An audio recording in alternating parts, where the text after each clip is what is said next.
Good morning guys, welcome back to Master JP Tombocon's channel.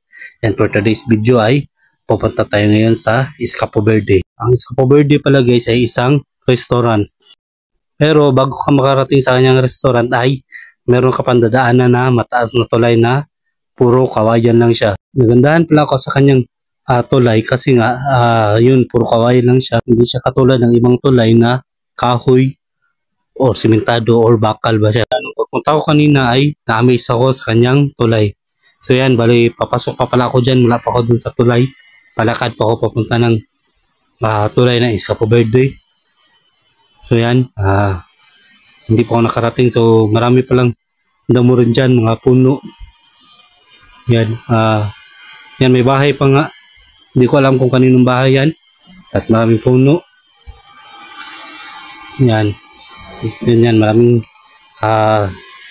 maraming mga kahoy, maraming mga puno dyan. So yan, papunta na pala ako sa gate ng Escapo Verde. Papunta na ako dun. So yan pala yung nakikita nyo na parang maliit na gate. Yan yung kanyang gate. So yan oh. Yan pala yung lugar ng labas ng Escapo Verde. Parang nakalagay pa na hindi ko alam kung ano yun guide house. So yan, malakad lang ako dyan yan, may mga puno. Binibidyohan ko yung mga puno, yung mga bawat palibot niya. Binibidyohan ko. So yan, meron pang nakalagay na parang signboard sa gilid niya.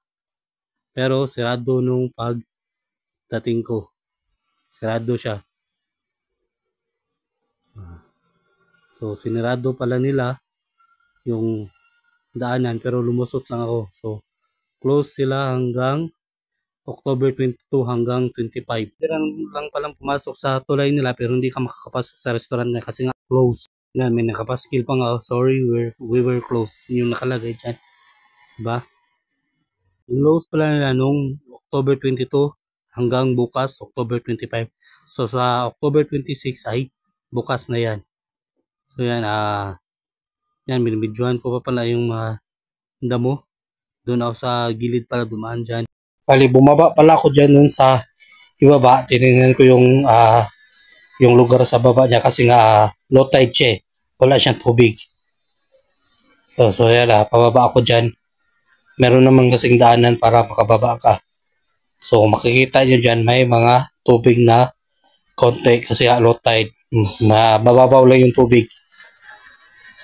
So makikita nyo pa yung tulay sa baba eh. Yan, pababa na ako dyan. Yan yung tulay niya. Yan pala yung tulay niya.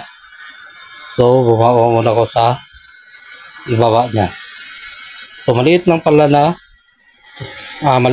yan na tulay guys. Maliit lang na parang butas. Maliit lang siya na butas. May bangka pa nga dyan eh. Makikita mo may nakaparadang bangka dyan. Pero yung video ko ay nasa itaas kaya yun, hindi masyado makita. So yan, yan yung taas yung video ko. Kulay pala na yan guys ay masyado lang mababaw. So kung mahulog ka, hindi ka naman maano. So yan, papasok na ako dyan. Pumasok pala ako dyan kahit sirado. So yan, pupunta na ako dun sa tulay. So yan, yung unang daanan niya ay lupa pa. Bali, may lupa, mayroon ding na kawayan yan. Parang hindi siya pure talaga na kawayan. Pero dyan lang naman yun, may maliit pa nga na tubig. Kung kita yung video na yun, may tubig pa. Siguro pwede nga maligo siguro dyan eh. So yan. Alakad na ako dyan, pasok. So kanina may Amerikano pala naglalakad dyan, nakita ko. So yan. Punta na talaga sa tulay. So yan, takpan pala ng kamay ko yung camera. So yan, pupunta na ako sa yung pataas tulay na. Ito pala yung tulay niya, yung purong kawayan lang. So yan. So dyan. Yan, bali naglalakad na ako sa tulay niya. Medyo nakakatakot lang kasi nga malaki, mataba akong taon. Takot ako na baka makaya ng tulay ang aking bigat. Kasi nga, kawayan lang siya eh. Hindi siya bakal. So, yan, palakad na ako dyan. Dahan-dahan na ako sa paglakad kasi nga yung kawayan ay masyadong madulas, baka madulas ako, baka mahulog ako sa tulay. So yan, lakad na ako dyan. Nagbibidyo lang ako sa daan habang naglalakad ako, binibidyohan ko lang yung tulay. So yun lang po yung ginawa ko guys, naglalakad na ako hanggang marating ko yung dulo niya. So pagdating mo pala sa dulo guys ay may nakalagay na gate, at yun nga, sirado rin yung gate. Pero talagang ang ganda talaga niya sa loob guys. Tinignan ko lang sa labas, sinilip ko, ang ganda talaga niya, hindi na lang ako pumasok. So yan, pasok na ako dyan, palakad pa lang ako. So meron rin palang ganito guys sa Maliaw guys, sa kabilang barangay ng aming barangay, na ang tawag ay boardwalk. So sa susunod ay pupunta rin ako doon, papasyal din ako doon. So ganito rin yun guys, may mga kawayan din yun. Maglalakad-lakad ka rin doon. So yan, papasok na pala ako dyan papunta na pala ako dyan doon sa gate kung saan yung restaurant niya, yung isla.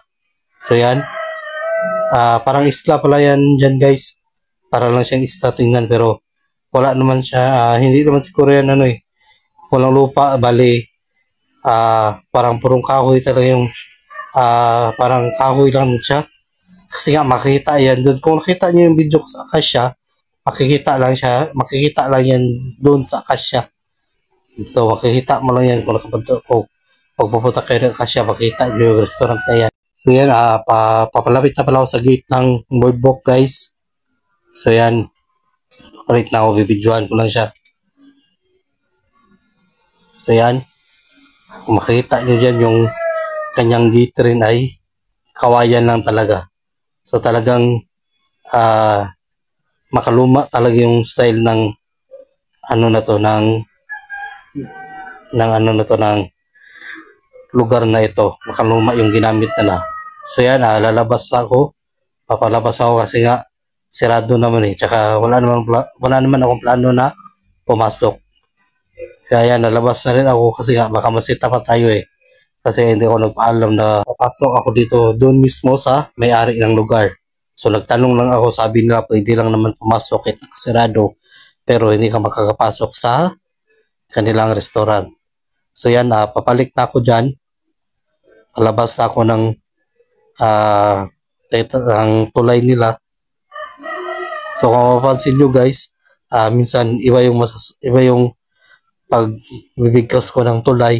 Sabi ko Taytayan, kasi sa amin sa probinsya ang tawag ay Taytayan ang tulay dito sa Cebu. Yun yung tawag ng tulay dito sa Cebu, kaya yun minsan nabubulol ako na yun yung minsan parang mababanggit ko na. Minsan sumasagi na sa isip ko na Bisaya pala yun. So yan, papalabas na ako dyan, papapunta na ako sa labas. So medyo mataas-taas lang talaga yung tulay na to, pero masaya naman, maaliw ka na maglakad-lakad dito kasi nga hindi naman marami siyang puno so maganda siyang pasyalan. So nga, makikita mo pa dyan, may mga parang maliit na tawag dito, yung mga tubig niya, parang may mga yung parang pwede liguan ba, parang may pasong na maliit pa, ang tawag dyan, hindi ko alam. So yan, papalabas na ako, pabalik na ako dun sa labas. So mga ilang segundo rin yung lakaran do, kasi nga medyo pataas-taas tong yung tulay na ito. So yan, nakikita nyo pa yung kamay ko dyan, makikita ko yung kamay ko na ginagalaw-galaw ko. So yan, papalabas na ako. Yan, papunta na ako sa labas guys. So guys, thank you pala sa patuloy yung panonood ng aking video. Thank you sa patuloy nyo na pag-suporta. Thank you guys, God bless.